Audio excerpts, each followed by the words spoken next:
આજે આપણે આવ્યા છીએ થરા મુકામે અને શ્રીકર મીડિયાના માધ્યમથી મળીએ વિનુભાઈને। ખાસ ઘનશ્યામપુરી બાપુના સાનિધ્યમાં સમગ્ર પ્રસંગની રૂપરેખા, આયોજન અને ખાસ આ પ્રસંગ માટેની તૈયારી તેમજ સમાજને સંદેશ આપવા માંગે છે, એના વિશે વાત કરશે વિનુભાઈ। જય દ્વારકાધીશ।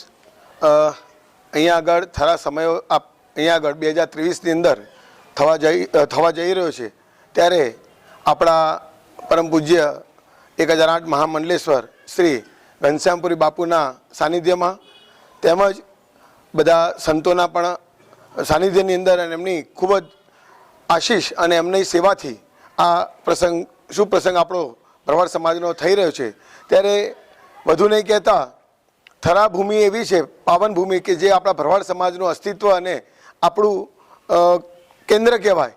ત્યાં આગળ આવા ધર્મના કાર્ય થતા હોય એની અંદર આની રૂપરેખા એમ કહીશ કે 2023ની અંદર આપણા માટે ઐતિહાસિક આ શુભ પ્રસંગ થવા જઈ રહ્યો છે, જેમાં 7 દિવસનો આ ધર્મનું કાર્ય છે આપણું, જેમાં તારીખ 30 જાન્યુઆરી 2023ના રોજ ભાગવત સપ્તાહનું આયોજન શુભ શરૂઆત થઈ રહી છે। અને સાથે આપણે આ ભરવાડ સમાજની આપણી 3001 રાજકુંવરીઓના શુભ વિવાહ થઈ રહ્યા છે, અને એ આશીર્વાદ માટે સંતો મહંતો તમામ આખા દેશભરમાંથી આપણા જેટલા ધર્મગુરુઓ, સાધુ સંતો એમને જે આમંત્રિત કર્યા છે આપણા ગુરુશ્રીએ, એ આશીર્વાદ આપવા માટે પણ દીકરીઓને આવશે। તેમજ અહીંયા આગળ મહારુદ્ર યજ્ઞ અને અહીંયા આગળ આપણા બ્રહ્મલીન શિવપુરી બાપુનો ભંડારો ખૂબ જ વિશાળ મેદની આપણે અહીંયા ભરવાડ સમાજના અહીંયા ભેગા થશે, અને એ સમયની અંદર બાપુના ભંડારાની અંદર પ્રસાદ લઈને અને બાપાના આશીર્વાદ લેશે। સાથે ભાઈ શ્રી રમેશભાઈ ઓઝાની જે સપ્તાહ 7 દિવસનો શુભ પ્રસંગ છે, તારીખ 30થી તારીખ 5/2 સુધી આ સપ્તાહનું આયોજન છે। તારીખ 30 જાન્યુઆરી 2023ના રોજ સવારના શુભ ચોગડિયાથી સમૂહ લગ્નનું આયોજન જે શરૂઆત થઈ રહી છે, જેમાં સવારના વહેલા 6 વાગ્યાથી આપણે અહીંયા આગળ મંગળ ફેરા શરૂઆત થશે, જેમાં શરૂઆતમાં પહેલા તબક્કાની અંદર સૌરાષ્ટ્રના ભાવનગર, અમરેલી અને સુરત, વડપાડા અને ઉમરપાડા અને મુંબઈ અને બોટાદ સુધી આવવાના છે, અને બપોરે 2 વાગે તારીખ 30ના રોજ જ અહીંયા રાજકોટ, જામનગર, મોરબી, વઢવાણ, સુરેન્દ્રનગર સિટી અને એ બધા જ પરગણાને આમંત્રણ કર્યું છે। અને તારીખ 31ના રોજ સવારમાં વહેલા અમદાવાદ જિલ્લો, બનાસકાંઠા, સાબરકાંઠા એને સવારનું આમંત્રણ છે, અને બપોરે વઢિયાર એટલે કે આપણું બનાસકાંઠો ત્યાં આગળ આ શુભ વિવાહમાં આમંત્રણ છે।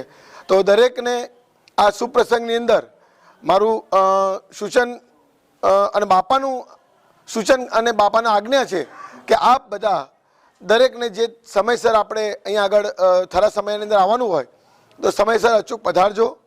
એની અંદર વિશેષમાં એક સૂચન એવું છે કે પોતે જ્યાં જ્યાં આખા 7-8 જગ્યાએ આવા દરેક જગ્યાએ આપણે વચ્ચે હોલ્ડ રાખ્યા છે, જ્યાં આગળ દરેક જગ્યાએ ઊભા રહેવાનું।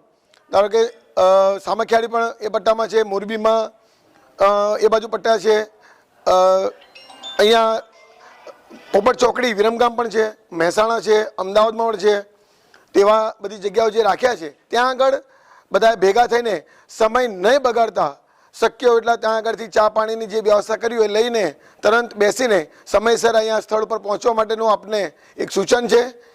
બાપાનું ખાસ એવું પણ કહેવું છે કે આ સમાજને એટલું સંદેશો આપશે બાપાએ, અમારે અવારનવાર વાત થતી હોય તો બાપા એમ કહે કે ભાઈ જ્યાં પાર્કિંગની વ્યવસ્થા કીધી હોય ત્યાં ધીરજ રાખીને શાંતિપૂર્વક દરેક પોતે ગાડીનું વ્યવસ્થિત જ્યાં આગળ પાર્કિંગના જે સ્વયંસેવક હોય તો એ સ્વયંસેવકનું આજ્ઞાનું પાલન કરીને આ ગુરુનો આદેશ છે એવું સમજીને એને પાલન કરે અને પાર્કિંગ સરસ રીતે કરાવે। ત્યારબાદ ઉતારા વિભાગની અંદર જ્યાં જવાનું હોય ત્યાં પહોંચવાના સ્થળે શાંતિપૂર્વક આપણે ત્યાં આગળ ઉતારામાં જઈશું। જમણવાની અંદર પણ ભાઈઓ અને બહેનોના જમણવા વિભાગ અલગ રાખ્યા છે, તો ત્યાં આગળ એકબીજાને અડચણ ન થાય એનું પણ ધ્યાન રાખીશું। આ આપણા ગુરુશ્રીનો અને આપણા ગ્વાલીનાથ મહાદેવનો પ્રસાદ સમજીને આ પ્રસાદ આપણે આરોગવાનો છે, તો એ પણ આપણે પ્રસાદ લઈશું। સાથે ઉતારા વિભાગમાં બેન અને ભાઈઓનો પણ ઉતારા અલગ છે, નાવા ધોવાની પણ વ્યવસ્થા છે। ખૂબ જ સરસ રીતે આ થરા નગરી બનવાની છે.